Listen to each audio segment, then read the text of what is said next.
औज़ुबिल्लाहिमिनश्शैतानिर्रजीम बिस्मिल्लाहिर्रहमानिर्रहीम अस्सलाम वालेकुम बिकॉम पार्ट 2 स्टूडेंट्स। बेटा आज हम ब्रांच अकाउंटिंग का क्वेश्चन नंबर 5 डिस्कस कर रहे हैं। तो आइए देखते हैं क्वेश्चन नंबर 5 में ऐसी क्या बात है। The following transactions furnished by Rawalpindi branch of Messrs Aqeel traders who had inventory as on March 1 2017 rupees 27,500। कहते हैं कि ये ब्रांच ने आपको एक इन्फॉर्मेशन दी है और इनकी इन्फॉर्मेशन के मुताबिक ब्रांच के पास जो ओपनिंग स्टॉक है वो 27,500 है। अभी हमें ये नहीं पता कि ये जो 27,500 का जो ओपनिंग स्टॉक ब्रांच हमें रिपोर्ट कर रहा है, आया ब्रांच ये ख़ुद से भी परचेज करने की इसको ऑथराइजेशन है या फिर ब्रांच के पास जो कुछ भी स्टॉक होता है वो सारा का सारा हेड ऑफिस की शिपमेंट का होता है। अगर इस क्वेश्चन में कुछ भी मेंशन ना हो तो फिर हम यही एज्यूम करेंगे कि branch is not authorise to purchase from local market. However वो आपको आगे क्वेश्चन के अंदर बताएगा इस सवाल के अंदर, लेकिन फ़िलहाल आज फर्स्ट टाइम ऐसा हुआ है कि आपको क्वेश्चन के अंदर रावलपिंडी ब्रांच की तरफ से यानी ब्रांच की तरफ से एक ओपनिंग स्टॉक दिया गया है। इस ओपनिंग स्टॉक का मतलब ये है कि यकीनन ये पिछले महीने के एंड में बच गया होगा, तो ये पिछले महीने का एंडिंग स्टॉक है और इस महीने का ओपनिंग स्टॉक है। Now during the month they completed the following transactions. फिर उसके बाद उन्होंने आपको कुछ ट्रांजेक्शंस दिए हैं। बेटा आज के क्वेश्चन में जो सबसे इंपॉर्टेंट बात है वो ये कि आज के सवाल में इन्होंने आपको जो शिपमेंट वाली एंट्री दी है ना, जैसे लिखा हुआ है goods receive from head office eight build price rupees 1,80,000, यानी रावलपिंडी ब्रांच ने हेड ऑफिस से गुड्स रिसीव किए हैं यानी शिपमेंट रिसीव की है। यहाँ से हेड ऑफिस ने शिपमेंट रवाना की है और वहाँ से रावलपिंडी ब्रांच ने शिपमेंट रिसीव की है। अगर आप अपना पिछला क्वेश्चन रिकॉल करें तो आपको उसमें याद आएगा कि उस पिछले वाले क्वेश्चन के अंदर वो आपको ये भी बताता था कि हेड ऑफिस ने जो शिपमेंट की है उसकी असल कॉस्ट कितनी है और वो आपको बिल्ड कितने पे की है, जबकि इस वाले क्वेश्चन के अंदर वो आपको ये नहीं बता रहा कि इसकी असल कॉस्ट कितनी है, बल्कि वो ये बता रहा है कि आपने उसको बिल्ड किया है 1,80,000 पे। अच्छा, अब इससे एक तो हमारे जहन में ये बात आएगी कि हो सकता है कि हेड ऑफिस ने जितनी उसकी कॉस्ट हो उतने पे ही बिल्ड किया हो, यानी हेड ऑफिस ने इसमें किसी भी किस्म का ओवर वैल्यूएशन ना रखा हो, ये भी मुमकिन है। बट अभी इसके अंदर ये क्लैरिटी नहीं है कि आया हेड ऑफिस ने जो ब्रांच को ये शिपमेंट दी है और जो ब्रांच ने हेड ऑफिस से शिपमेंट रिसीव की है, आया यही इसकी असल कीमत है 1,80,000 या फिर इसकी असल कॉस्ट कुछ और है और बिल्ड प्राइस ये है। तो फिलहाल हमें इसके बारे में नहीं पता, अभी इसको आगे चल के देखते हैं। फिर उसके बाद आपको मुख्तलिफ ट्रांजेक्शन दी हैं, फिर अनदर शिपमेंट रिसीव की है हेड ऑफिस से 1,20,000 की और ये भी आपकी एट बिल्ड है। अच्छा, ये बात आपको मालूम है कि ब्रांच को वैसे भी ये बात नहीं पता होती कि हेड ऑफिस जो है वो ब्रांच को ओवर वैल्यू पे शिपमेंट कर रहा है। ब्रांच इस बात को नहीं जानता, ब्रांच को वो जो जिस प्राइस पे कहता है ब्रांच उसको उसी प्राइस पे ही एक्सेप्ट कर लेता है। ये सिर्फ हेड ऑफिस को मालूम होता है कि हेड ऑफिस जो है वो ब्रांच के साथ जो है वो गेम खेल रही है और उसकी जो असल कीमत है उससे ज़्यादा बता के भेज रही है। फिलहाल आज के क्वेश्चन में हमें सिर्फ एक प्राइस मालूम है, हमें ये नहीं मालूम कि इसकी असल कीमत कितनी है, आया यही इसकी असल कीमत भी है या फिर इसके अंदर ओवर वैल्यूएशन भी है। उसके बाद मजीद कुछ ट्रांजेक्शन है, मैं पूरी ट्रांजेक्शन नहीं पढ़ रहा हूँ। आगे वो कहते हैं जनवरी 31 में branch reported ending inventory worth rupees 12,000 और आपके लिए उन्होंने एक एक्स्ट्रा अलग से सेंटेंस लिखा है कि branch is not authorise to purchase from local market, और ये भी बता दिया कि ब्रांच जो है वो लोकल मार्केट से परचेज करने की उसको ऑथराइजेशन ही नहीं है।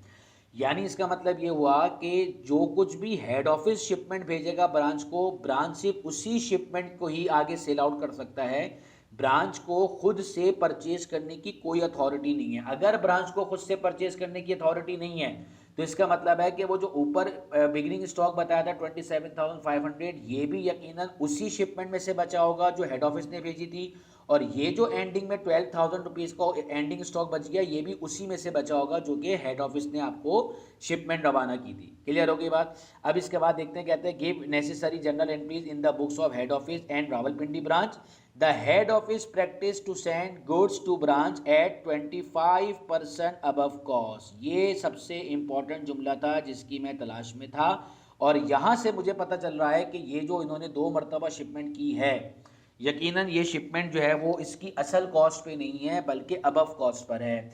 इसका मतलब ये हुआ कि ज़रूरी नहीं है कि वो क्वेश्चन के अंदर आपको इसकी असल कॉस्ट भी बताए और उसकी बिल्ड भी बताए। अमूमन कॉस्ट का मतलब ये होता है जो उसकी असल कीमत है, बिल्ड का मतलब होता है जिसके अंदर ओवर वैल्यूएशन भी शामिल कर दिया जाए अगर कॉस्ट में, तो वो बन जाती है बिल्ड प्राइस। अगर आपको, अच्छा ये आपको क्वेश्चन जो है ना पिछले वाले क्वेश्चन से भी रिलेट करते रहना पड़ेगा ताकि आपको बात क्लियर हो जाए। पिछले वाले क्वेश्चन को अगर आप देखें तो उसके अंदर कॉस्ट अलग बताई थी, बिल्ड अलग बताई थी। तो जो कॉस्ट और बिल्ड प्राइस का डिफरेंस होता है बेसिकली वही आपका जो है वो ओवर वैल्यूएशन होता है। लेकिन यहाँ पे इन्होंने आपको सिर्फ बिल्ड प्राइस बताई है, कॉस्ट नहीं बताई, और नीचे बता दिया कि हेड ऑफिस की ये प्रैक्टिस है कि हेड ऑफिस ब्रांच को 25% above cost per goods send करता है। अब यहाँ जब भी कभी क्वेश्चन के अंदर आपको ये अबव परसेंटेज दे दी जाए, पहली बात तो आप अपने नोट्स में जाके देखिए तो आपको अलाउंस फॉर ओवर वैल्यूएशन का एक रेट बताया है, और उस रेट निकालने का तरीकाकार क्या बताया है, allowance for over valuation into 100 upon build price. जबकि उसके नीचे ये भी लिखा हुआ है कि if above percentage is not given, यानी वो जो फॉर्मूला आपको मैंने कुछ फॉर्मेट में बताया है वो सिर्फ उसी वक्त अप्लाई होगा जब आपको कॉस्ट भी गिवन हो और बिल्ड प्राइस भी गिवन हो और ऐसी परसेंटेज ना गिवन हो। लेकिन अगर आपको ऐसी परसेंटेज गिवन है जिसको हम कहते हैं above cost percentage, sometimes it will be 20% above cost, sometimes it will be 25% above cost, and sometimes it will be 30 and 40 और 50% above cost, and so fourth. ये कुछ भी हो सकती है।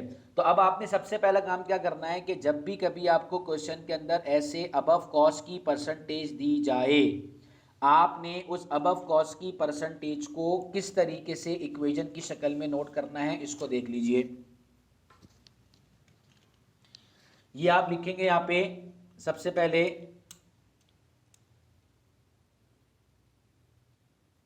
Cost plus over valuation is equals to billed price. ये जो equation बेटा मैं आपको बता रहा हूं, ये इक्वेशन आपने से उसी वक्त ड्रॉ करनी है जब आपको इस तरीके की अबव परसेंटेज दी जाए। अच्छा, अब ऐसी फॉर्मूले में जब कभी भी आपको अबव परसेंटेज दी जाएगी तो इसका मतलब होगा कि cost will be 100% plus over valuation will be 25% and build price will be 125%। अब अगर इसी को हम देखें कि ये अबव परसेंटेज 30% है तो कॉस्ट 100% प्लस 30% ओवर वैल्यूएशन, तो बिल्ड प्राइस कितनी हो जाएगी 130%। अगर वो आपसे कहे कि 40% अबव कॉस्ट तो कॉस्ट 100%, ओवर वैल्यूएशन हो जाएगी आपकी 40% और बिल्ड प्राइस बन जाएगी आपकी 140%। अच्छा, अब देखना यह है कि ये जो मैंने आपके सामने इक्वेशन लिखी है इस तरीके से ये आपके काम कैसे आएगी। सही है। अब आपने सबसे पहला काम क्या करना है ये मैंने आपको बता दिया कि जब भी आपको क्वेश्चन के अंदर इस तरीके की अबव परसेंटेज 25%, 20% अबव परसेंटेज दी जाए तो आपने पहले ऐसी इक्वेशन तैयार कर लेनी है, that is cost plus over valuation is equals to billed price. इसमें कॉस्ट हमेशा 100% होगी, फिर जो भी आपको 25, 30, 20 दी हुई वो यहाँ लिख देंगे, आप दोनों को जमा करेंगे तो बिल्ड प्राइस आ जाएगी। अब आइए इधर अपने क्वेश्चन पे देखते हैं। सबसे पहले कहते हैं आपसे goods receive from head office eight build price rupees 1,80,000। अच्छा, अभी मैं इसकी एंट्री तो बनाऊंगा लेकिन पहले मैं इस इक्वेशन के अंदर इसको सॉल्व करूंगा।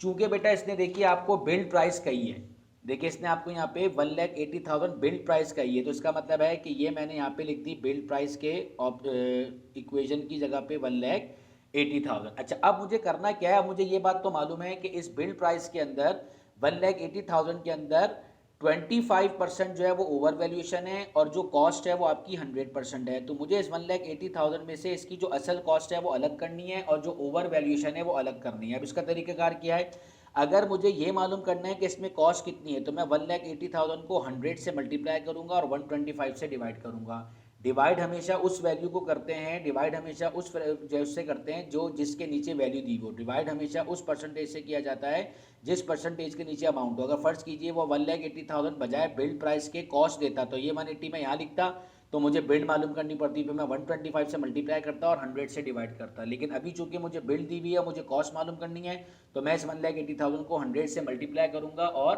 125 से डिवाइड करूंगा। तो अब हम देखते हैं कि इसकी असल कीमत कितनी है और इस पे ओवर वैल्यूएशन कितना है। तो ये लिखा आपने 1,80,000 मल्टीप्लाई बाय 100 डिवाइडेड बाय 125। तो ये पता लगा कि आपकी जो असल कीमत है वो है इसकी कॉस्ट 1,44,000। अब आपके पास एक ऑप्शन ये है कि आप इसमें से इसको माइनस कर देंगे तो ओवी आ जाएगा, नहीं तो दूसरा ऑप्शन क्या है कि आप इसको 25 से मल्टीप्लाई करो और 120 से 125 से डिवाइड कर दीजिए। तो हम ऐसे ही कर लेते हैं 1,80,000 मल्टीप्लाई बाय 25 डिवाइड बाय 125। तो देखिए 36,000 आ गया। सही है। अगर मैं 180 में से डायरेक्ट 144 भी माइनस करता तो 36 आता। अब हमें पता चल गया कि ये जो 1,80,000 की गुड्स हमें सेंड की गई थी बिल्ड प्राइस कह के, इसकी असल कीमत है 1,44,000 और 36,000 है इसकी ओवर वैल्यूएशन। लेकिन अगेन ये बात, ये सारी कैलकुलेशन हम ब्रांच के लिए नहीं कर रहे हैं। ब्रांच को तो पता ही नहीं होता कि उसने ओवर वैल्यूएशन पे सेंड किया है। ये हम सिर्फ अपने लिए यानी हेड ऑफिस अपनी कैलकुलेशन के लिए कर रहा है कि अगर मैं उसको 180 की बिल्ड प्राइस कहकर सेंड करता हूं तो अब मुझे ये मालूम करना है कि इसमें इसकी कॉस्ट कितनी है और ओवर वैल्यूएशन कितनी है। ब्रांच जो है वो ओवर वैल्यूएशन को कतई नहीं जानता, ब्रांच को ओवर वैल्यूएशन के बारे में कुछ नहीं पता और ना ही उसको कभी पता लगेगा। ये सारी कैलकुलेशन हम सिर्फ किसके लिए करते हैं? हेड ऑफिस के लिए।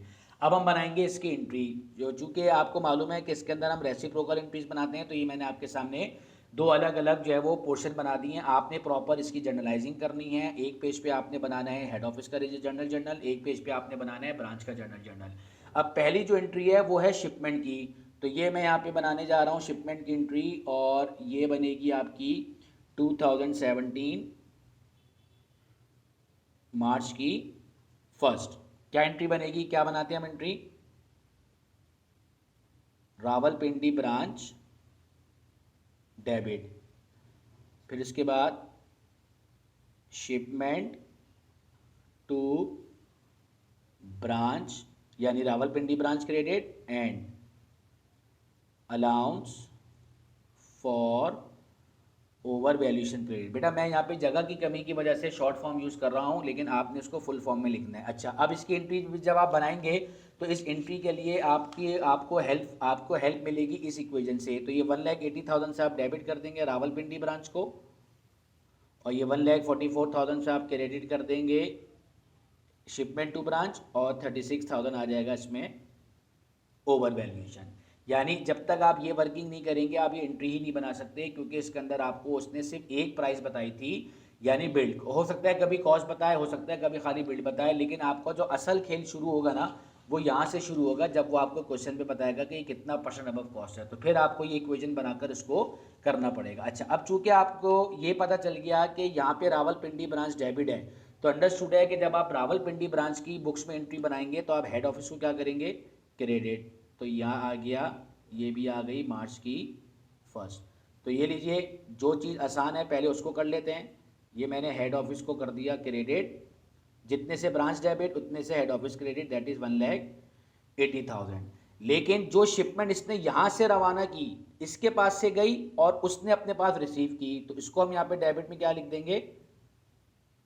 Shipment from head office. बस फर्क सिर्फ इतना है कि इसने शिपमेंट के दोनों अमाउंट अलग कर लिए थे कि शिपमेंट की असल कीमत कितनी है और ओवर वैल्यूएशन कितना है। आपने शिपमेंट का अमाउंट भी वही लिखना है जितने से आपने हेड ऑफिस लिखा है, क्योंकि आपको तो ये मालूम ही नहीं है ब्रांच को कि मुझे जो है वो बेवकूफ़ बनाया जा रहा है। तो ये हो गई आपकी पहली ट्रांजेक्शन की एंट्री।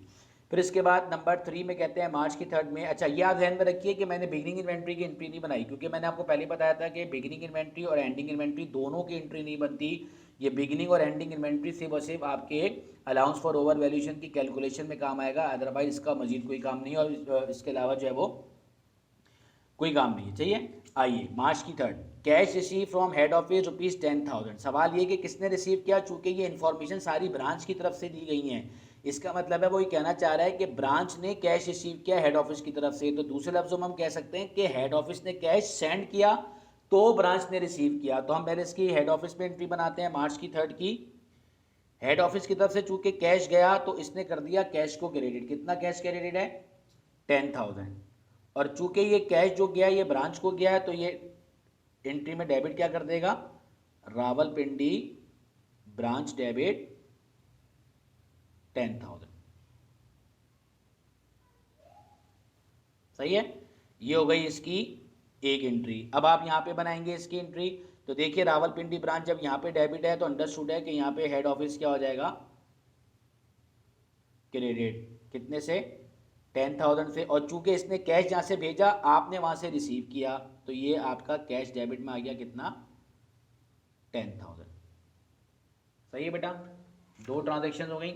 इसके बाद 6 में कहते हैं another shipment receive from head office eight build. अच्छा, ये आपके लिए बड़ा इंपॉर्टेंट है कि वो आपको बिल्ड कहता है या कॉस्ट कहता है, क्योंकि ये जो आप इक्वेशन बनाते हैं ना, इस इक्वेशन के अंदर आपको बिल्ड दी हुई हो तो अमाउंट बिल में लिखना पड़ता है, कॉस्ट और ओवी निकालना होता है। अगर आपको कॉस्ट दी हुई हो तो अमाउंट आपको कॉस्ट में रखना होता है, बिल्ड और ओवी निकालना होता है। तो ये ज़्यादातर तो बिल्ड देता है, बट ये कॉस्ट भी दे सकता है। तो इसने आपको कहा कि आपने एक और जो है वो शिपमेंट रिसीव की ब्रांच ने, यानी यहाँ से हेड ऑफिस ने शिपमेंट भेजी और वहाँ से ब्रांच ने रिसीव की, और वो भी बिल्ड थी 1,20,000। अब आप पहले जाएंगे अपनी इक्वेशन में और जाके लिखेंगे बिल्ड में 1,20,000। अच्छा, अब ये जो बिल्ड है ये 125% है। आपको ये मालूम करना है कि इस बिल्ड प्राइस के अंदर आपकी असल कॉस्ट कितनी है और ओवी कितना है।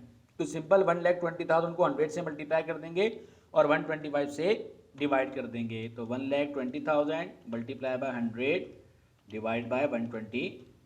तो ये आ गया आपकी, इसकी कॉस्ट बन गई 96,000। अब अगर आप चाहें तो इसमें से कॉस्ट माइनस कर दीजिए, तो जो बचेगा अमाउंट वो आपका गिवन ओवर वैल्यूएशन होगा। तो इसमें से आपने 96,000 माइनस किया तो आपका अमाउंट कितना आया, 24,000। सही है। अच्छा, अब आज ये दोबारा एंट्री बनाते हैं। अब आपके लिए दोबारा एंट्री बनाना इसलिए मुश्किल नहीं है कि जो एंट्री आप ऊपर बना चुके हैं यहाँ दोनों की, वही दोबारा बनेगी।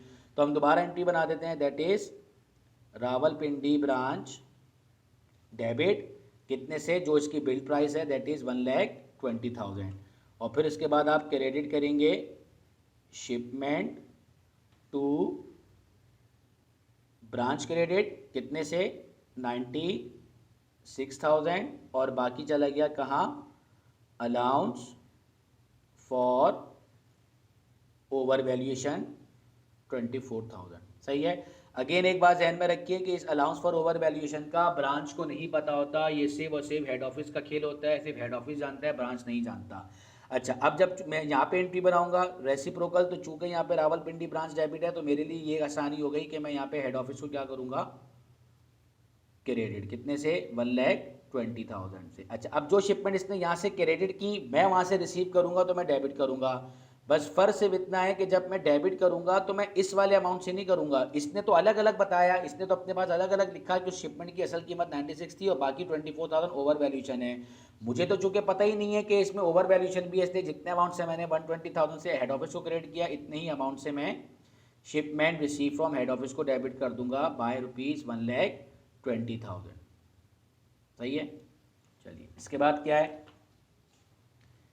नंबर 8 पे कहते हैं return shipment to head office at bill price ₹20,000। अब ब्रांच ये कहता है कि भाई ये 20,000 रुपये की शिपमेंट है, ये किसी भी वजह से ब्रांच आपको कह रहा है कि ये मैं आपको वापस कर रहा हूँ। तो ये शिपमेंट बनती है 20,000 की, लेकिन हेड ऑफिस जानता है कि जो माल भी मुझे ब्रांच की तरफ से रिटर्न किया जाएगा उस माल में, उस शिपमेंट में लाजमी मेरा 25/125 के हिसाब से क्या होगा, ओवर वैल्यूएशन होगा। तो इसलिए अब आप जब रिटर्न होगी तो रिटर्न में भी आपको ये वर्किंग शो करनी पड़ेगी, बस ये वर्किंग आप रिटर्न में माइनस में करेंगे। सही है। तो ये 20,000 बिल प्राइस आ गई आपकी माइनस में। अब इस 20,000 में से आप ये मालूम करेंगे कि ये जो हमने ब्रांच ने जो माल वापस किया है, शिपमेंट रिटर्न की है, इसमें से इसकी असल कीमत कितनी है और इसमें ओवर वैल्यूएशन कितना था। तो अगेन ये 20,000 चूँकि मैंने बिल्ड के नीचे लिखा है और ये जो बिल्ड है 125% है, तो इसकी कॉस्ट निकालने के लिए आप 100 से मल्टीप्लाई और 125 से डिवाइड करेंगे। अच्छा, रिटर्न के मुतालिक एक बात ध्यान में रखिए कि रिटर्न हमेशा बिल्ड में ही होगी। शिपमेंट की तो वो कभी कॉस्ट भी बता सकता है, कभी बिल्ड भी बता सकता है, लेकिन रिटर्न चूंकि ब्रांच की तरफ से बताई जाएगी इसलिए उसकी हमेशा बिल्ड ही बताई जाएगी, उसकी कॉस्ट नहीं बताई जाएगी।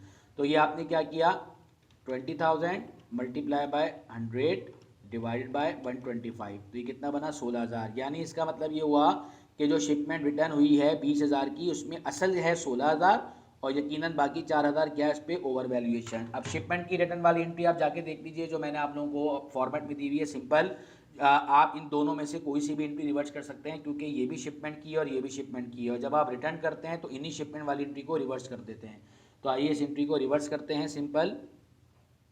ये दोनों क्रेडिट को है जब पहले हम डेबिट करेंगे, that is shipment to branch debit allowance for over valuation debit कितने से, 16,000 डेबिट, 4,000 डेबिट, और क्रेडिट में लिख देंगे हम रावलपिंडी ब्रांच,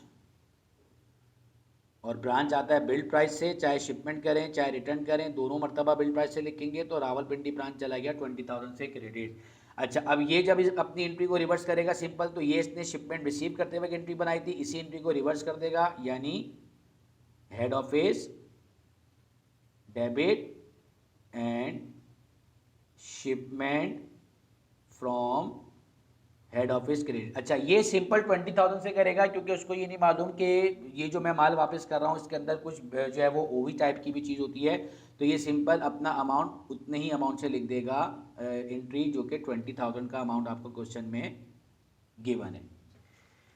फिर इसके बाद कैश सेल 85,000। अच्छा, अब ये कैश सेल किसने की है? तो जाहिर है बेटा, आपको चूंकि क्वेश्चन जो है वो ब्रांच के बिहाफ पे दिया गया है, यानी सारी ट्रांजैक्शन ब्रांच आपको बता रहा है, तो इसका मतलब है कि ये कैश सेल ब्रांच ने की है। और चूंकि इसके अंदर अब हेड ऑफिस इन्वॉल्व नहीं है, हेड ऑफिस का कोई ताल्लुक नहीं है, तो इसका मतलब क्या हुआ कि ये आपकी रेसिप्रोकल एंट्री नहीं है, ये सिंपल एंट्री बन जाएगी, that is cash debit and sales credit. कितना अमाउंट? 85,000। सही है। नरेशन चूंकि आप लोग लिख सकते हैं इसलिए मैं आपको नरेशन नहीं बता रहा हूँ। इसके बाद नंबर 14 है, received head office account receivable of ₹15,000 after discount of ₹500। आपने हेड ऑफिस का अकाउंट रिसीवेबल रिसीव किया 25,000 का, और ये आपने रिसीव किया है 500 डिस्काउंट के बाद। सही है। यानी बेसिकली ब्रांच जो है वो हेड ऑफिस के ब्याफ पे उसका अकाउंट रिसीवेबल जो है वो कलेक्ट कर रही है, और 15,000 का अकाउंट रिसीवेबल है जो कि आपने 500 डिस्काउंट के बाद रिसीव किया।